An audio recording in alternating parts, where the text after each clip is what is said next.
in the spirit of true action. Therefore, allow me to end by moving.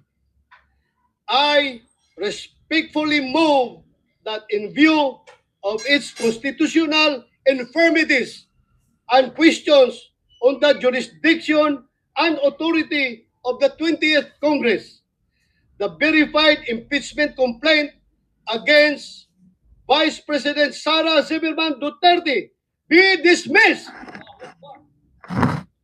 Mr. President, since I have still the floor, I would like to call Senator Bongo.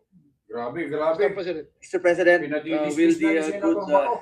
gentleman yield the floor for a few remarks as part of the privilege hour availed by Senator De La Rosa? Yes, Mr. President, no problem with me. Thank you, Mr. President.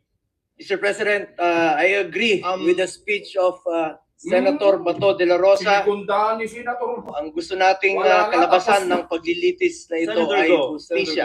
Senator Go.